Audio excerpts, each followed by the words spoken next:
What up? What up? Can y'all hear me, man? Is my mic working? Is the music working? Is everything working? Can y'all let me know?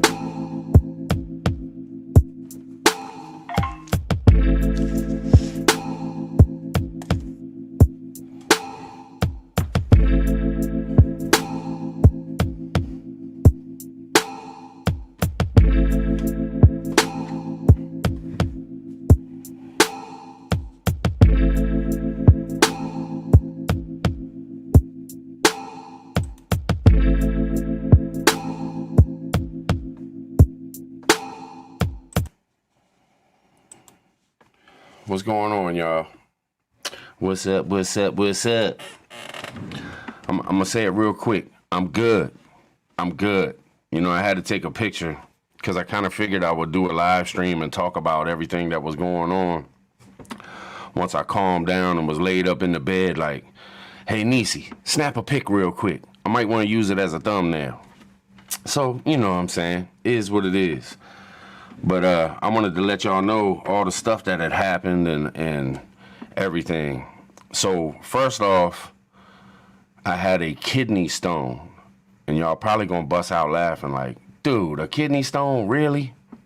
But let me tell you, this was the absolute worst damn thing I've probably ever dealt with medically ever in my life. And I've been through some stuff that has happened, but man, this damn thing.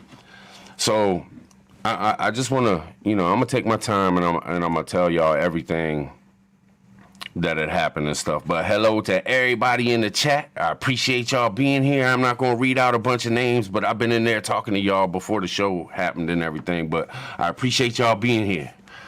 But so I've had kidney stones before. It kind of runs in the family. And the first time I ever had them, I had to get laser surgery done where they put you to sleep. They go up inside of you. They zap all the little stones, or they zap the stone that won't come through, and they bust it up. And then they stick a tube in you from your private all the way up to your bladder.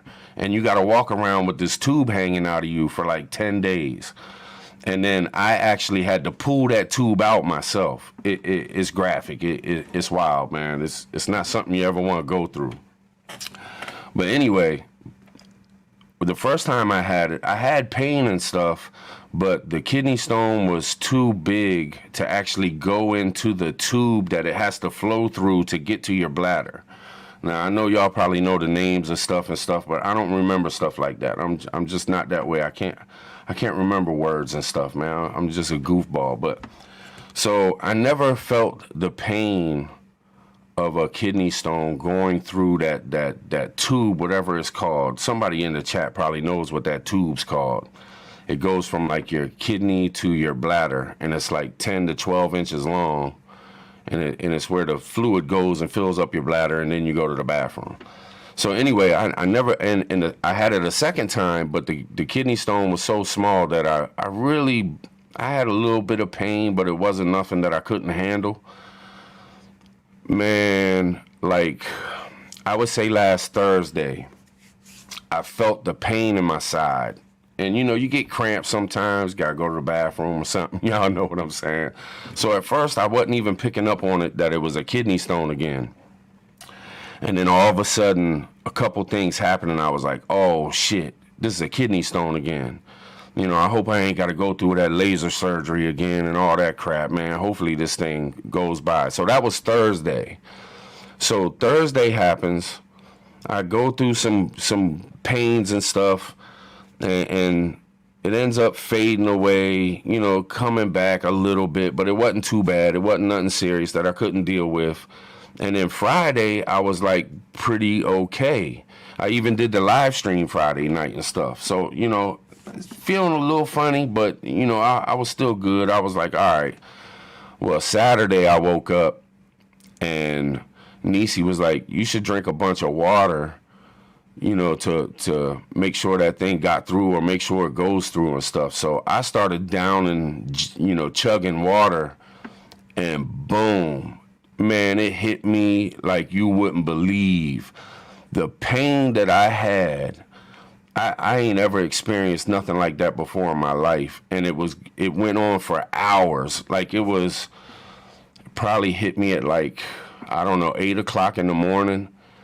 And I was in so much pain I couldn't even think. I couldn't hold a conversation. I couldn't talk to Niecy. I couldn't. It was just unbelievable, and I could ramble on and on and on. But I'm talking about pain so bad that after all is said and done for the past couple of days, I've been like paranoid of every little feeling in my body. Like I had dreams about it, nightmares of the pain. Like I was feeling the pain in my dreams because it was stuck in my head. This shit was horrendous. So Saturday, about it was about 3 o'clock in the afternoon, and I just couldn't take it no more. And plus, I was thinking maybe something's wrong because I had kidney stone twice before, and I never felt pain like that. And I thought, my kidneys were hurting real bad, and I was like, man, maybe it got stuck and it's shutting down my kidneys or something. So I was like, look, I got to go to the hospital. So, I mean, on the way to the first hospital, I ended up having to go to 2 hospitals, and I'll explain everything. But on the way to the first hospital, I'm up in the car. I'm flipped over on my stomach in the passenger seat. Now, Niecy's probably looks at me like a different person nowadays after the shit she's seen me go through. I was flipped over on my stomach, leaned into the back seat. I mean, in agony. I was actually praying to Jesus to please ease the pain. I can't take it. I don't know if I'll make it to the hospital in time. Like, I just thought I was done. That's how bad this pain was, man. It felt like you were going to die. It hurt so bad. I almost fainted. I was nauseous, sweat dripping. I mean, just curled up. It was just horrendous, man. So anyway, I get to the hospital. I'm like sitting on the ground, and when you get to the hospital, there's 2 doors. There's one door, you go through that, and then you get through the second door, and right at that door, there's a lady that you talk to that's sitting at a desk, and that's where you check in and stuff. So, and I just want to tell y'all that so y'all can like peep the scenery of what's going on, because I'm going to tell you a little bit about what was going on in this emergency room. So when I get to the hospital, I make my way to the door. There's people in front of me. There's people behind me. There's people standing outside. The whole place is filled up with people inside the hospital. And I'm like, damn, man, this is going to take a while. You know what I'm saying? And I'm sitting here like in super pain. So I check in with the lady. She's like, go have a seat if you can find one. And, somebody will come out and get you so you can check in and stuff. And I'm like, all right, cool, whatever. You know what I'm saying?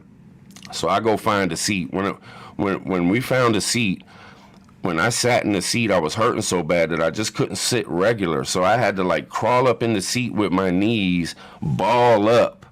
And I didn't even care. There was like 100 people in there, and I didn't even care what they were looking at or if I looked funny or weird or goofy or weak. I just didn't care. The pain was so strong that you just don't even care what's around you or who's around you. So I'm up in the chair, and then all of a sudden it started easing. And it got to a point where I could take it. So then I sat in the chair, and I'm chilling. It was about an hour after being there. And then they call me in the back. I just want to tell y'all the whole story so y'all can see what's up. About an hour after being there, they call me in the back. And at that time, my pain had eased big time. I'm like, okay, it's done chilled out. Do I even need to be here? But, it's probably going to come back because it's been going on all day long since 8 o'clock in the morning. Now, this is about 5 o'clock in the evening now. So they call me in the back. They ask me a bunch of questions, and they say, okay, just go sit in the waiting room. There's a wait. We're short on staff, and we got to find you a bed. So I'm like, all right, cool. So I go out in the emergency room, and I'm waiting. And I told the lady in the back, I said, look, if this pain comes back, it's a pain so powerful that I can't take it. Like, I can't. She's like, look, you're not going to be able to get any help until you see a doctor. There's nothing we're going to be able to do for you. So if you have anything with you that you can take, and I brought some medicine that I had of my own, she was like, take it. Take your medicine because it could be hours before you're seen by a doctor. And I'm like, holy shit, are you fucking serious? These damn things ain't doing shit. Ibuprofen, nothing was helping. So when I went out into the waiting room, because she told me to take something, I went ahead and took my own medicine, and I took it with a drink of water. And once again, about 10 minutes later, boom, it hit me. The pain, excruciating. I mean, I picked up on it. I'm like, damn, every time I drink something, this pain is just unbearable. So something ain't working. This fluid ain't going through me or something. You know what I'm saying? So boom, bam, bit. I picked up on it that every time I drink, I'm going to have this pain. So about 2 hours later, the pain subsides and I'm chilling again. And I'm like, I ain't drinking nothing else. I don't care what happens. I don't care if I get dehydrated, whatever. I'm going to wait till I see the doctor because something ain't right. So about 3 hours later, this is 10 o'clock at night. I'm still sitting in the waiting room. They haven't called me back. They haven't even talked to me. I've been there since 4 p.m. This is 10 p.m. 6 hours later. So I'm talking to Nisi, and I'm like, man, I think I just need to go to a different hospital because they don't have no beds. They don't have no doctors or something because I went up to the lady, and I'm like, I'll just go ahead and get this over with. I went up to the lady. I'm like, look, I've been here since 4 p.m. It's 10 p.m. Are y'all going to take me back or what's going on? And she's like, look, you still have people in front of you. We still don't have beds. It's still going to be a few hours probably before you're seen. And I'm like, oh, hell no. And they had put an IV in me, but didn't put a bag to me or nothing. They just stuck the IV. And look at the bruise that they did. That's from the IV. This on my arm. I don't know if y'all can see that. But they were rough as hell. So I tell the lady, I'm like, look, I'm just going to go to a different hospital. Is there any way that y'all, because they had took me back, they put an IV in and they took a couple things of blood and they took a urine sample. And I had blood in my urine and everything. So I asked the lady, I said, look, if I go to another hospital, can y'all just send that stuff over there? Or what's up? And she's like, no, we can't do that. They'll have to do everything again. I said, well, they're just going to have to do everything again. Can I just keep this damn needle in me and just go there and they can work off that? She was like, no, you can't leave without us taking that out. So then this nurse comes right out into the waiting room. Everything's being done. I'm going to tell y'all. So this lady comes out. She pulls the needle out right in the waiting room, like didn't take me back to a room or nothing. She just standing there. I'm standing there right by the front door, and she's sitting there pulling it out and doing everything. And I'm like, come on, babe, let's just go, man. Let's get up out of here. This ain't cool. So boom, bam, bip, we leave. But I'm going to stop there with because, you know, I ended up going to another hospital, and it's a whole nother ordeal. But I wanted to tell y'all, in the first hospital that I went to, let me get something to drink.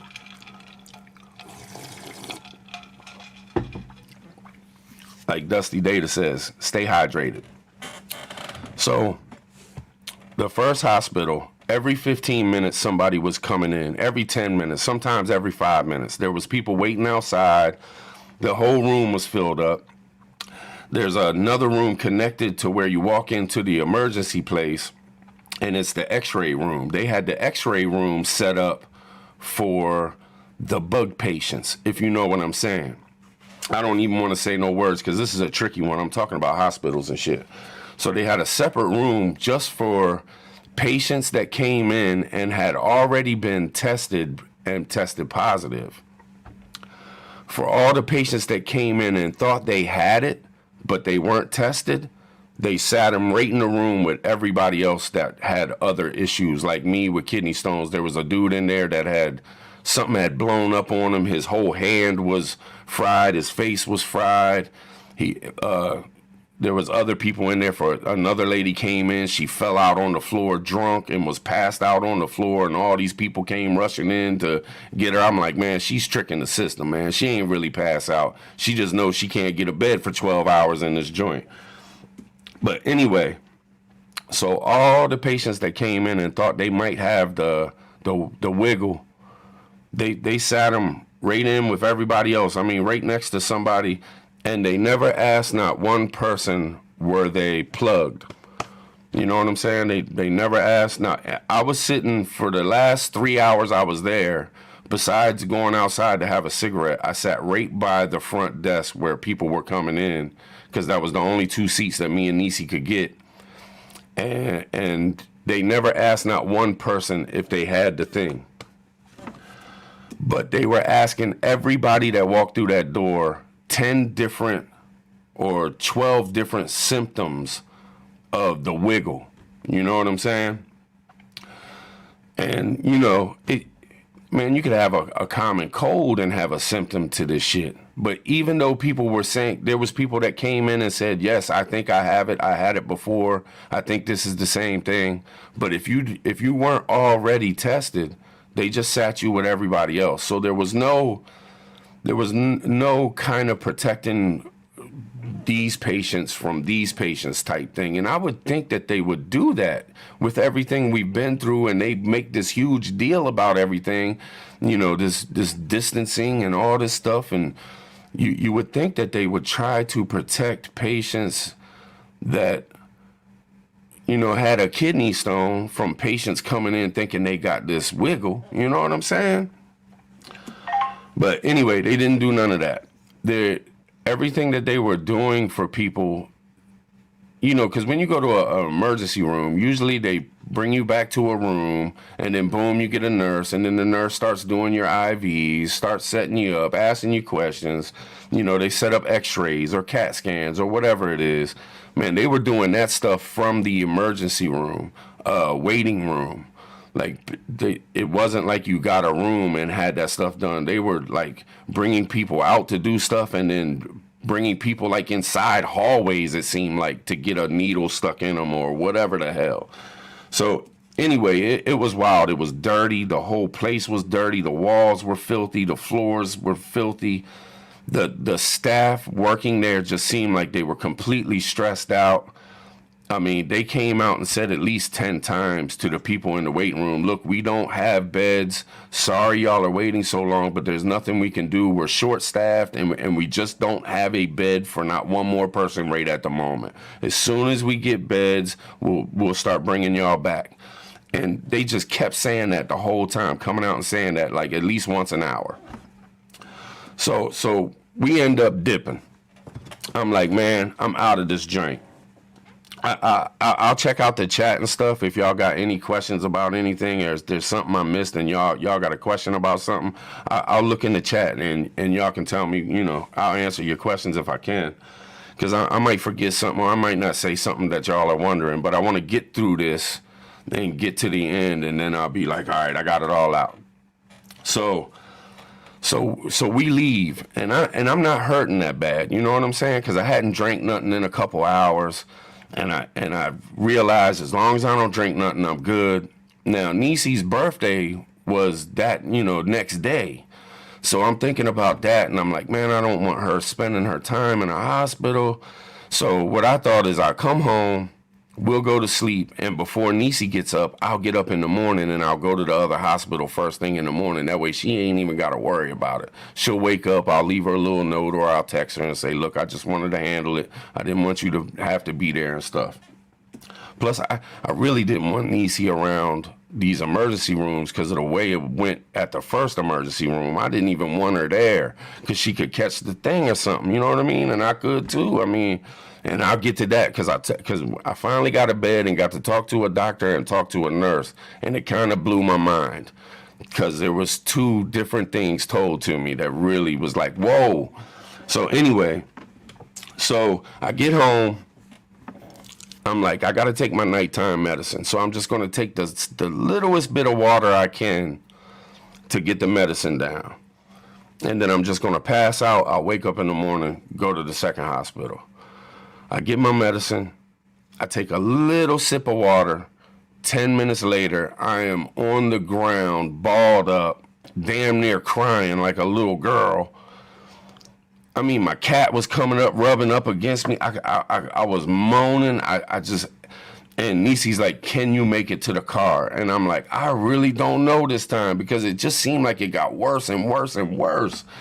So I muscled up and darted down the steps, and I couldn't even hardly talk. And then I get to the car, and it kind of calmed down, and I'm like, wait a minute. It calmed down all of a sudden.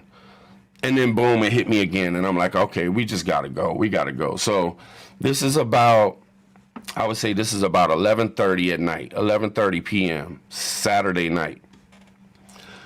We jump in the car, and on the way to the hospital again, I'm flipped over in the seat. I'm leaned in the back because I think I'm going to throw up. And like, I'm in so much pain that I'm not going to be able to, like, throw up in a certain place. If I end up throwing up, I can't even control myself. Like, it was such pain that I just couldn't even deal. So I end up, leaning in the back seat. I never throw up or anything, but I was in just so much pain. So we get to the hospital, we walk in, and I tell them what had happened. I was at the other hospital, 6 hours, and they're like, look, it probably won't be 6 hours, but it's going to be a couple hours here too. And I'm like, really? And this second hospital, it's a really nice hospital. It's privately owned by the county. The other hospital is like corporation owned. So it's a little bit different, you know what I'm saying?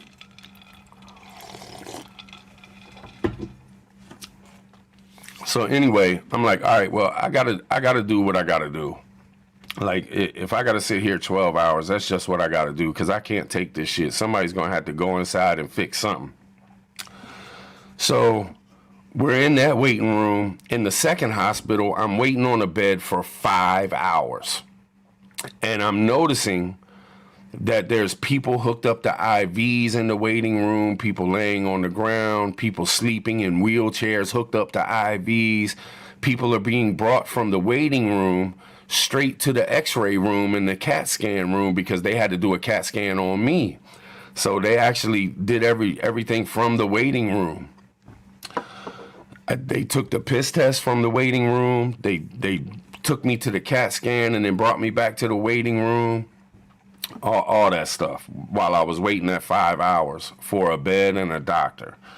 So finally, after 5 hours of waiting, they scoop me up and they're like, all right, we finally got you a room. And I'm like, finally, this is like 12 hours later.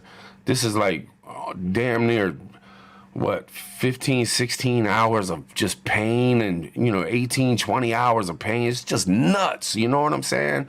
It's almost 24 hours of pain. I just can't even keep up. But anyway, so I get back to the room. The nurse comes in. She hooks me up to an IV.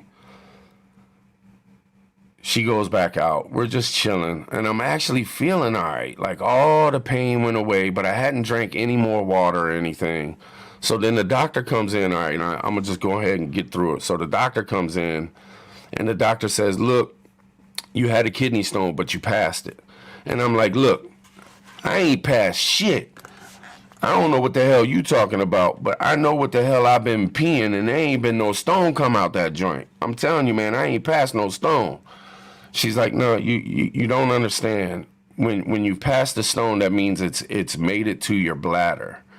She's like, I see the stone. It's sitting in your bladder. I seen it on the CAT scan, but the pain is over with. You're only going to have a slight little discomfort when it comes from the bladder out of your thing into the toilet. And nobody, I had went through this 3 times. This is my 3rd time going through it, and I never had a doctor tell me that. I always heard that it hurts the worst when it's got to go through your private. So I'm like, you got to be bullshitting me, man. So I get calm. I'm like, all right. I'll trust you. You a doctor. I mean, you telling me the truth, and I haven't felt no pain. She's like, we're going to get you some fluids in you. I'm like, oh, wait. I don't want no fluids in me, man, because every time I get fluids in me, I go through the worst pain you ever experienced in your entire life. And she's like, no, you're not going to have to deal with that anymore. It made it through. It's in your bladder. And I'm like, all right. And she was right. She was absolutely right. So they give me some medicine. And I ended up with a urinary tract infection because of this kidney stone. Now, that's weird because men usually don't get these things. So anyway, They give me some antibiotics, they give me some fluids, and they tell me, in the next 24 hours, you're past this thing through you and you should be fine. They gave me a prescription for antibiotics to deal with the urinary tract infection. I'm taking that now. And that was pretty much it. And they let me up out of there after I got done the bag of fluids and the antibiotics and the IV. The nurse comes in, takes it all out, and boom. But there was a couple things that I talked to the doctor about, and then I talked to my nurse. And this is what I wanted to let y'all know. Now I gotta be careful. I don't want to get in trouble. But the doctor comes in, and I'm talking to the doctor. I'm like, look, I was at the other hospital 6 hours, waiting on a bed, could never get one. Then I come here and I wait 5 hours. I'm like, is the hospitals overrun? Is the wiggle, is it?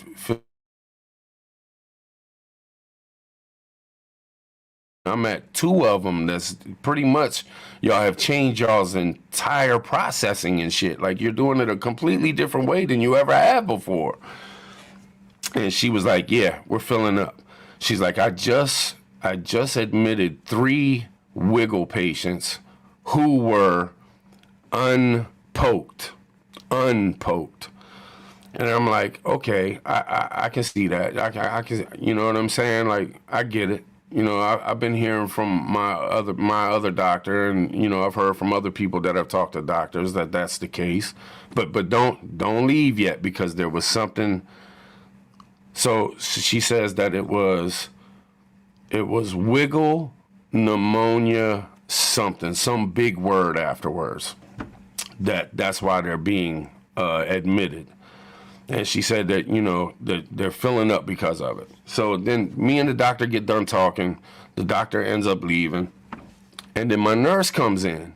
And she starts, hooking me up to my IV and stuff. And, they're all wearing masks, so you can't really, get a good read on them just by looking at them. But, I'm thinking, okay, I'm going to hear the same thing from the nurse, right? I mean, of course, the nurse is probably getting more closer to patients and probably knows more personally about patients than the doctor would, because the doctor just deals with CAT scans, whatever's going on, boom, tells you what's up. It is what it is, boom, bam, bit. So I just start asking the nurse. And, I'm expecting the same answers as the doctor and everything. So I asked the nurse, I'm like, look, is the hospitals filling up with, with wiggle patients and stuff? She's like, nah, not really. I'm like, whoa, wait a minute. Not really? She's like, nah. I'm like, so she's like, it's all kinds of stuff. People are being admitted for all kinds of stuff. And I'm like, really? I'm like, well, is the ones that's being admitted for the wiggle, is it the ones that haven't been poked? She was like, no. I was like, what? I said, so the hospital that get the patients, I just heard the doctor tell me that she just admitted 3 people who were unpoked. I'm sitting here talking to the nurse, and the nurse is coming at me in a completely different way. And she's a very respectable nurse. This ain't no new nurse. This nurse had been doing things for a long ass time, because she was quick with it and knew exactly what she was doing with everything. Like, I was paying attention. Because you know what I'm saying? It's what you do when you're a patient and somebody's messing with you. So I asked her, and I'm like, well, let me, I gotta be careful, y'all. So I'm like, so the hospital ain't overrun by wiggle patients? She's like, no, not really. It's all kinds of stuff. And I'm like, well, is it a complete mixture of unpoked and poked that's being admitted for the wiggle? And she's like, yeah. It doesn't matter either way. They're both coming in. And she said the only difference between the poked and the unpoked is that the unpoked have more symptoms. So But she didn't say that one was worse than the other or these symptoms were worse than their symptoms or nothing like that. She just said simply that the ones that are poked have less symptoms. Like if you got a runny nose, sore throat, and a cough, if you was poked, you would just have a cough and a sore throat. You wouldn't have the runny nose type of situation. And I'm like, what the hell? You know, all these things being said and shit and things people are thinking. And here's a nurse who works her ass off. You could tell she been doing this a long time. And she was younger too. She was probably in her young 30s, maybe late 20s. So then I asked her and I'm like, are you poked? And I thought she said no. But she had a tag on that actually said that she was, and Nisi had seen it.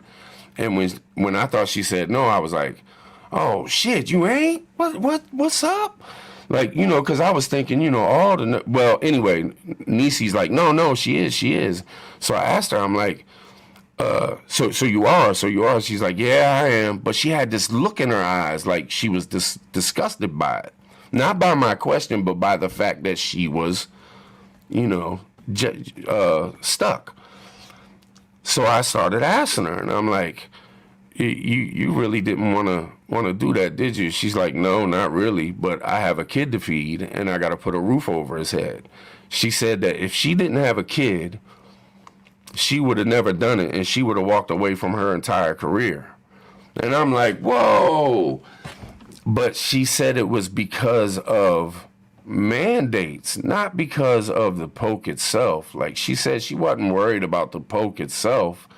The main thing that made her turn against the poke is because of the way the government's handling it and telling people what the fuck to do.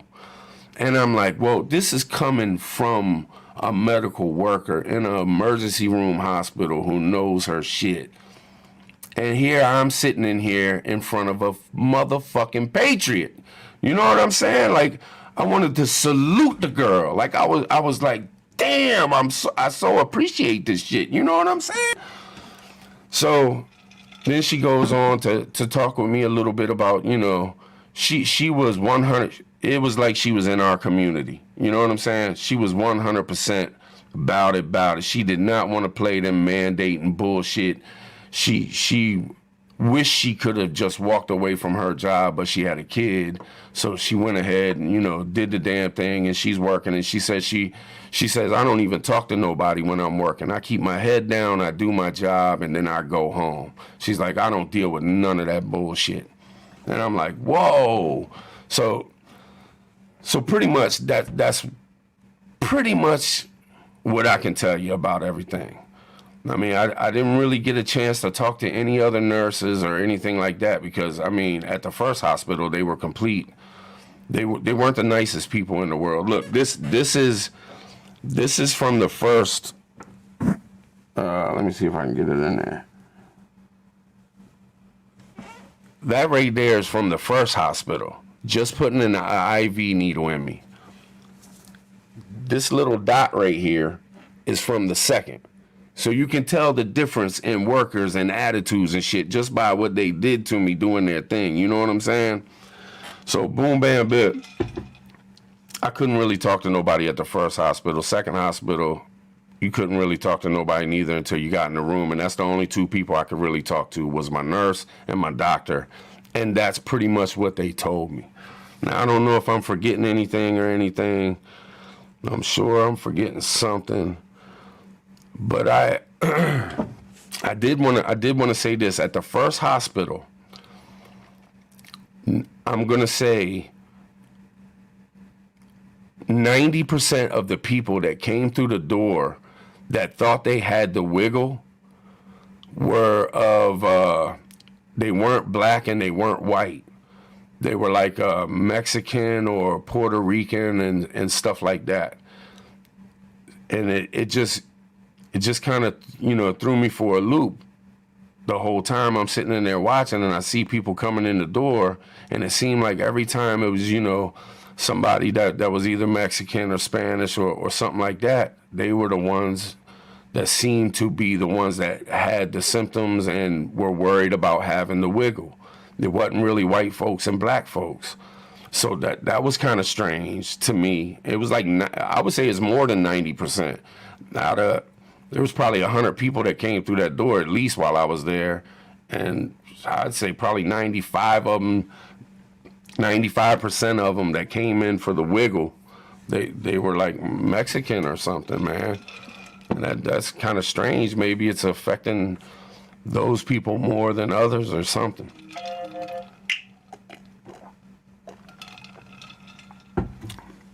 But let me get my contact straight. And I'll look in the chat, see if y'all got any questions.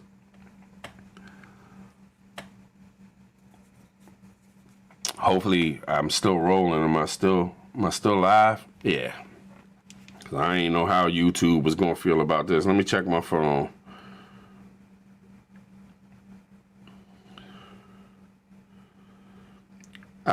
I did. Nisi just texted me and she wanted me to say that, and I'll just say it again in case I didn't say it clear enough. It was weird because in the waiting room, they were working on patients and doing stuff to patients, whether it was IVs, hooking them up to bags, for the IV, or, giving them blankets, giving them wheelchair, all that stuff. That it was stuff being handled in the waiting rooms that I had never seen happen before in a hospital. There was things being done while you were sitting in the waiting room that usually get done when you're back in a room.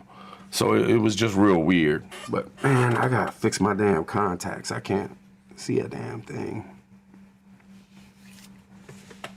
But anyway, if y'all got any questions, man, y'all can hit me with them. I'll try to catch a couple of them. But I just wanted to tell y'all everything that had happened, and y'all can see. Hey, I'm gonna tell y'all this: unless you have a serious emergency, I wouldn't go messing with no emergency rooms, man.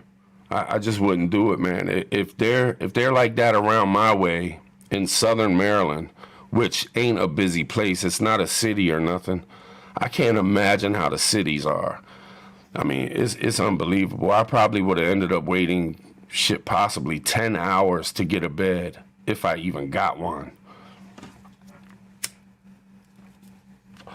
And I was like in the worst pain ever. And any doctor and nurse knows that that's like the worst pain ever. The doctor actually told me, because I kept talking about how much I hurt and I was scared to get fluids in my IV. So the doctor told me, she's like, yes, I have talked to women that have had kids and had kidney stones. And she said she asked them, would you rather have another kid or a kidney stone, if you had to pick between the two? And she said every single mother she ever asked always said, I would rather have a kid than a kidney stone because of the pain. That's how bad the pain is. It's like, whoa. But it's true. It's true. I completely believe it, man, because I experienced it. You know what I'm saying? All right, let me look in the chat. What's up, everybody? Sorry if I was rambling or didn't make sense on some shit, you know what I'm saying?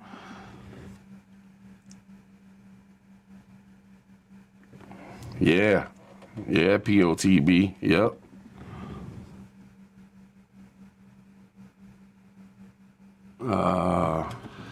Like 4 patients to 1 nurse lack. I'm just gonna throw y'all stuff up there if y'all are saying something. I'm gonna bring it down because the chat's kind of jumping.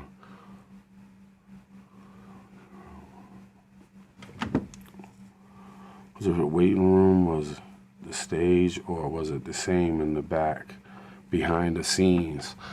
There just wasn't no rooms like when they and this is the God's honest truth. When I got my bed, I got the furthest room you could possibly walk to, because you got to walk through these double doors, and then it's like a square of rooms. And I had to go to the farthest corner to my room, and every single room was filled up. I didn't see one empty room on the way to my room. And I didn't see but maybe 3 people in that whole back area.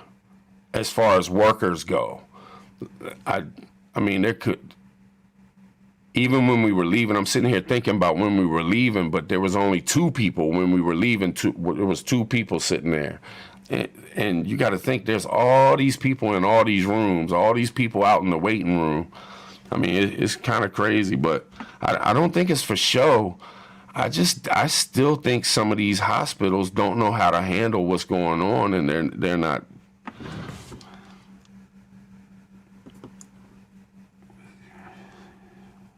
Yeah, no doubt, Tammy, no doubt. Let me. I'm gonna skip up and make sure I just. Uh,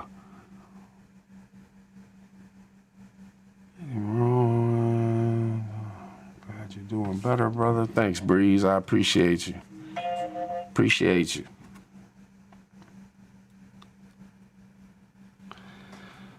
Yeah, I hear that, Jules. No doubt. Oh, Arkansas living, man. I, she seen a side of me, man, that I didn't even know I had in me, brother. I was like a 5-year-old that got hit in the face with a basketball or something, like over and over. I mean, I was damn near tears. I was praying to Jesus. I was literally out loud praying, please, Jesus, please stop this pain. I can't take it for another second. Please, please, please. I'm not playing, man. I was hurting, Jack, hurting. Appreciate you, brother. Appreciate you, man.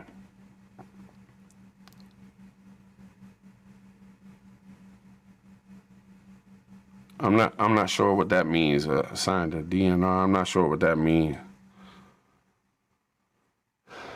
But you definitely, if you don't have a real emergency, and this is what I noticed about myself, because if you do have this is why you want to take care of yourself, man. You don't want to end up in a position like that, because I was hurting so bad that I would have walked into a room if I knew that a room had nuclear fusion going on and I would die a year later.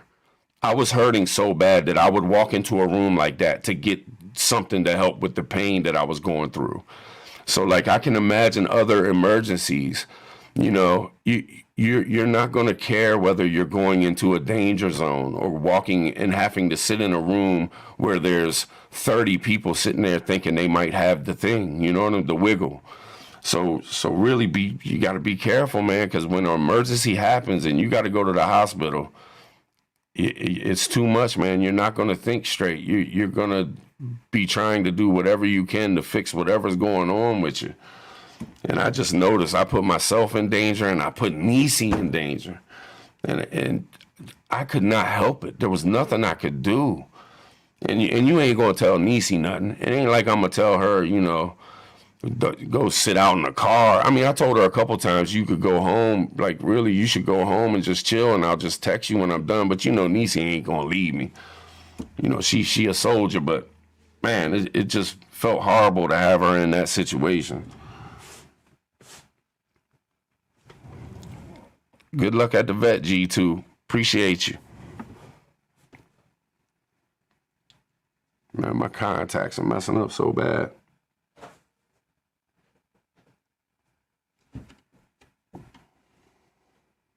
Yeah, no doubt.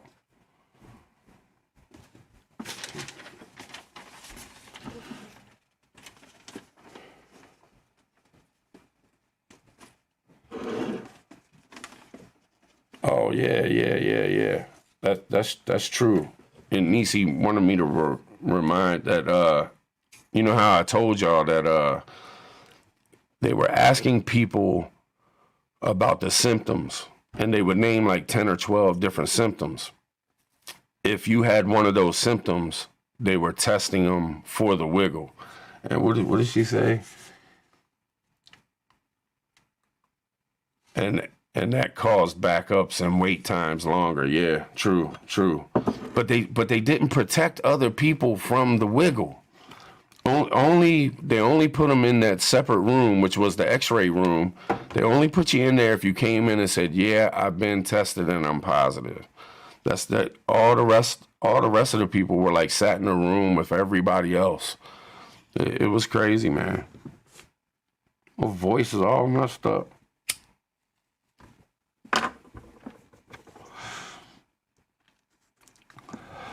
But they definitely short on staff. They definitely don't. And you know, y'all got to think. We've been going through this for what, almost 2 years now, and these hospitals haven't changed their game plan, haven't maneuvered in ways to set themselves up to deal with shit. It's like it just started happening and they had no idea it was coming because it wasn't that organized. The second hospital, I'll give them it was clean. They were a lot more nicer. They treated us better.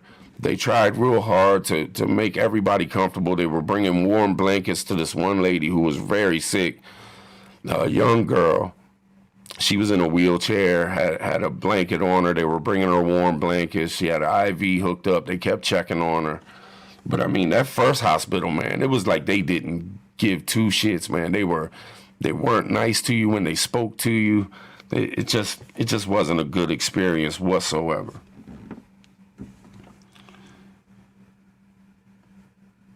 Damn it, my damn contacts. This is so crazy.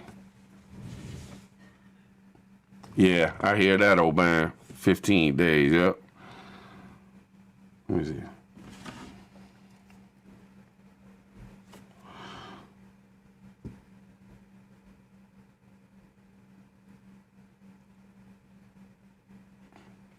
It's wild, man. It's wild.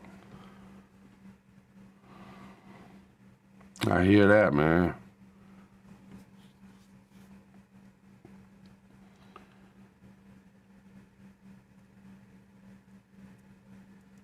Yeah, but you would have just thought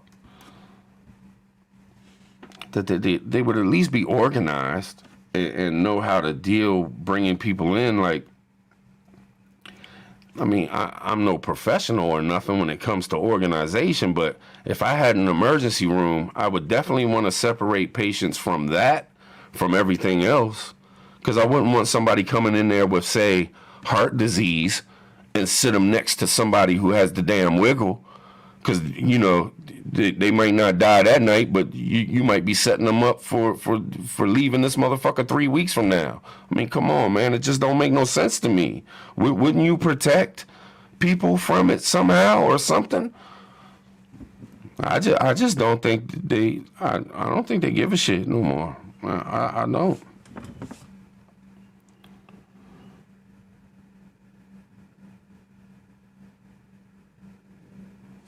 Yeah, I hear that.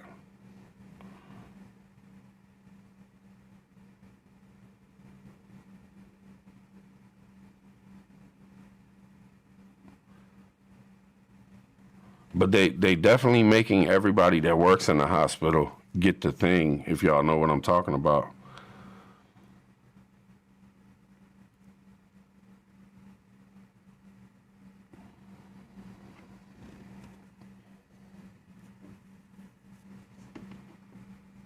Appreciate you, Lake.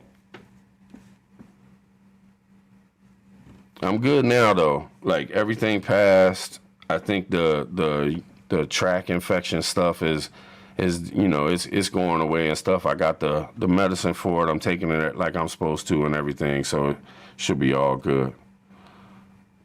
What's up, Ashley? I appreciate y'all being here. You know what I mean? I know I wasn't paying attention to the chat because I wanted to get everything out and let y'all know everything that had happened and stuff. And it was a really bad experience with them damn kidney stones. So if y'all can stay away from them things, please do, because it's the worst thing ever, man. But you don't really want to mess with them ER rooms, man.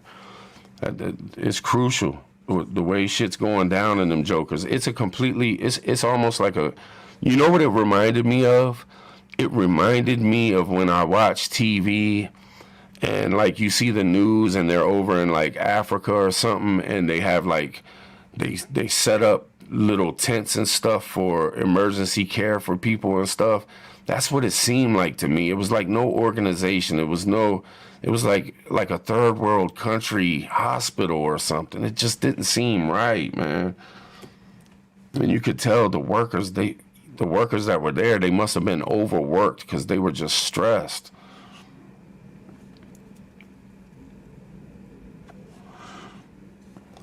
Yeah, yeah, yep, no doubt, no doubt. Absolutely right.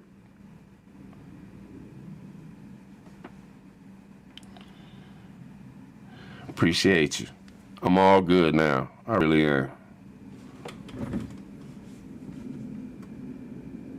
Oh, no kidding, Reaper? Man, them joints ain't no joke. Them joints ain't no joke.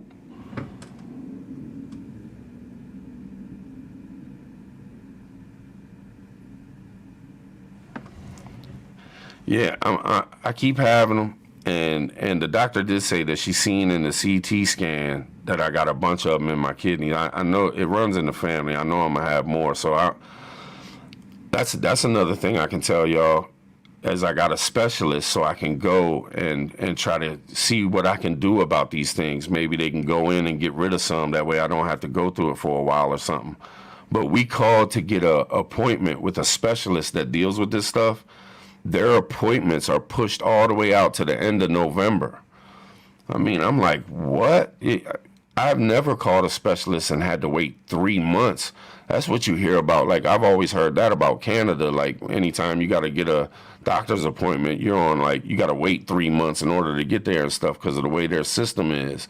But here in America, here we go. I'm telling you, I got to wait 3 months to go see a specialist. But imagine if it was something more serious, and you needed to go see a specialist, and they're sitting there telling you you can't come in for three months. What the? I thought.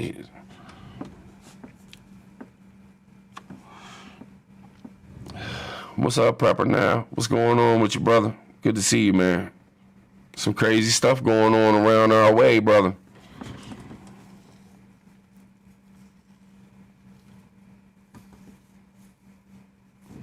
Yeah, it was kidney stones, Julie. Yep, that's what I had wrong with me. They said it was I actually got the stone. If I tell y'all, I'm going to cringe y'all out. I should just go ahead and tell y'all, because that way y'all can go, oh my God. So I'm sitting at home, and, I'm waiting so I can get like a strong, I'm drinking, and I'm trying to build it up so when I go, I can like go really strong so it'll shoot out of there, right? So I'm waiting. And when this thing's messing with you, it makes you feel like you got to go to the bathroom like every 2 minutes. It feels like you got to pee every 2 minutes because this little stone, it's like trying to come out of your bladder and go into where it's going to come out. And it feels funny and tingles and itches and all kinds of crazy stuff. So boom, I save up. I go to the bathroom. I start whizzing, and I feel something, and it's like a little scrape, but it don't hurt too bad, but it didn't come out. And I'm sitting there pushing, and I get done peeing, and I'm like, man, I know something popped up in there. So I look down and look inside of you know what, and there it's sitting right at the tip inside of me. Y'all know what I'm saying? I had to like reach in there and pinch and pull it out. Oh, it was a motherfucker, man. I'm telling y'all. And it's like a little. I don't. Only way I can explain it is it's like 100 pieces of microscopic sand smashed together to make a little pebble. And it's real rigid and sharp and messed up. It's terrible, but I saved it because I'm gonna take it to the specialist and hopefully they can test it or whatever. But I actually saved one before too, and it was like a light brown. But this one came out and it's black. So I don't know, man. It's weird. Man, my voice is all jacked up.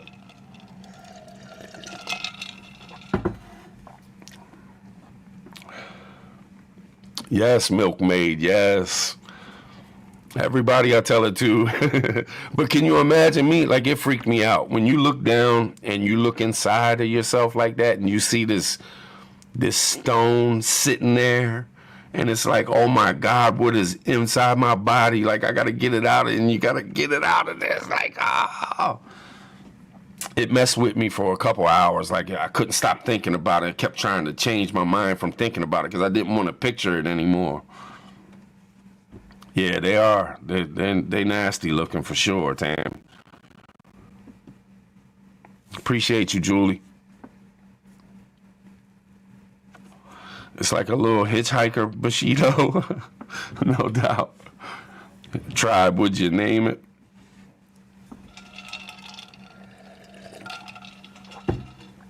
I don't know, man. The devil. That's what I named that little bastard, the devil, man, because that thing was evil.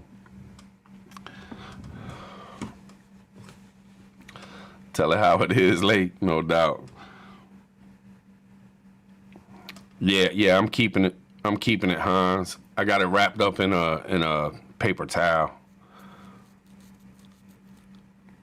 But it'll ting, like if you put it in a jar or something, it'll ting around. It's that hard. Like, they're hard. And they got real jagged edges all over the place. Like, it almost looks like a corona virus by the way it's shaped. You know what I mean? It's like spiky and fucked up, man. It just rips through you. Mine was, the doctor said, a little over 3 millimeters or 3 something, you know, whatever the size is. I think it's millimeters, but it was a little over 3 millimeters, which anything over 4 millimeters, and they got to do surgery because it's too big. Because the track that it's got to go through is usually only, I think she said, 2 to 3 millimeters, which, you know, it can spread a little bit. But I hear that, G2. Yeah, that's it, Tammy. It's almost like concrete. Yep, like a little piece of concrete, little pebble of concrete. Yep. Lady Smith, I forget what they said. I forget the word she used, but she said most of them are this certain word. Maybe Nisi can remember. She can put it in the chat. I forget what the word is that they called it, but yeah. But it was pretty crazy, man. It was pretty crazy. But I'm at an hour, so I'm not going to run this real long. You know, I just wanted to get on here and tell y'all what was up. You know, I'm going to do some... I'm doing some thinking about the membership, so I can, like, you know, I want to do like Native does, do like some live streams for the members, you know, some videos and stuff. Figure out something, you know. But I've been dealing with all this the past couple of days, and I also wanted to let y'all know that because, you know, I'm sure people are sick of me only doing like one thing on Fridays and shit. But it just seems like shit keeps happening. Oh, there's been so much that has happened in the last 6 weeks.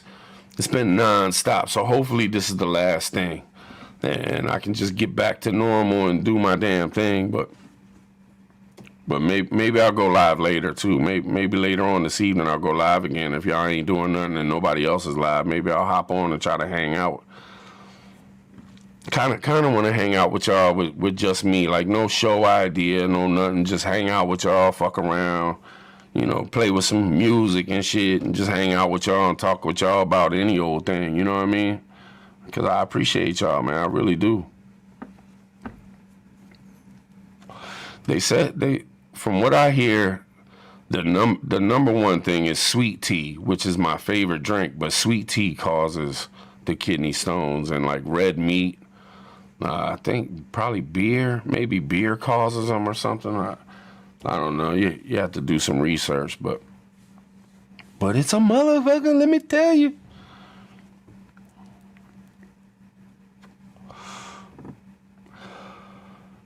I appreciate it.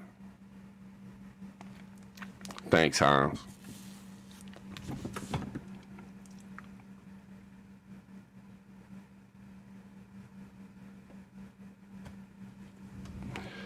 I hear that, Justin. Appreciate you, old bear. Yeah, no doubt, Long Pig. What, because of the beer, Arkansas? I think it's mainly red meat and damn it, I wish I knew the name of it. I don't know if Niecy dropped it in the thing.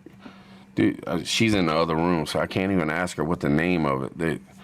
It's some weird name. You know how they got the weird names. I can't even remember the name to this most of the time. Much rather some medical names.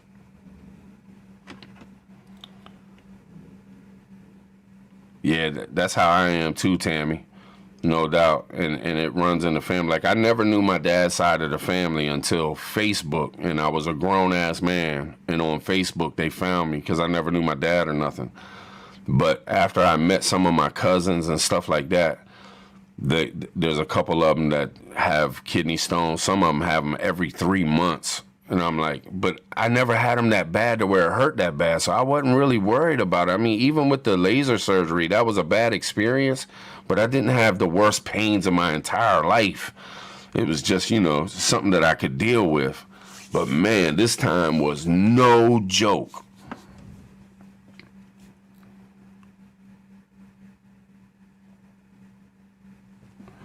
No doubt, Crazy Irish, no doubt. Appreciate you. Big hugs, big hugs. All right, y'all. I'm gonna throw on some music and let it rock out. I'm gonna go ahead and end it, man. Maybe later on tonight, get my voice straight, and if I feel all right, my sleep's all a little messed up too, because, when you sit in the hospital for 15, 16 hours, it's just crazy. Just Josh, what's going on with you? Appreciate you, man. Appreciate you. Stay safe out there working, man. I know you running around doing your thing, man, working hard, man. Stay safe out there. Yeah, no doubt, Appalachian. This one, well, I had one bigger, but it was so big that it couldn't get into that tube, and that's where your pain comes from when it's traveling through that tube. So the first one I had, it was too big to get in there, so I never felt that pain of it going through. The second one I know I had, it was actually a lot smaller, and it went through without that much of a problem. But this one was just perfect to be the most painful you could possibly have, but yet still go through there. But what scared me the most, I'll just say this in closing. What scared me the most is that I wasn't educated on it, and the doctors hadn't taught me enough about it. So I honestly thought that something was going seriously wrong because the pain was so immense that I thought my kidneys were shutting down or something was being blocked, and it was gonna, because you hear about people that have like appendix bursts and stuff like that, man, and you can die from that stuff. So I was like really worried. And then when you're sitting in a waiting room for 6 hours and you're worried about your life a little bit, it takes a toll on you. You know what I'm saying? Like, I hope these emergency rooms, I hope they can start figuring out how to deal with stuff, because I'm sure there's a lot of people that are coming up in there. There was a 12-year-old boy that came up in there, and he couldn't even walk. He was having stomach pain so bad. And they did take him back pretty quick, because I told Niecy, I said, if they call me before that boy, I'm going to tell them to let that boy go. Because I've been 12 years old with a messed up stomach like that. And I'm sure he was scared to death. And I was like, I don't care how bad I am. I'm not going to go before that kid goes. But they ended up coming to get him pretty quick and took him on back. I don't know whatever happened, but hopefully he's okay. Big prayers for the kid. But, man, I don't know. It is what it is. But I appreciate all y'all being here. I'm going to throw on some music to stab out. Thanks for listening to me bitch about kidney stones and whatnot. I hope y'all got some good information, though, about, everything I went through and the questions I asked the doctors and nurses. Because I think,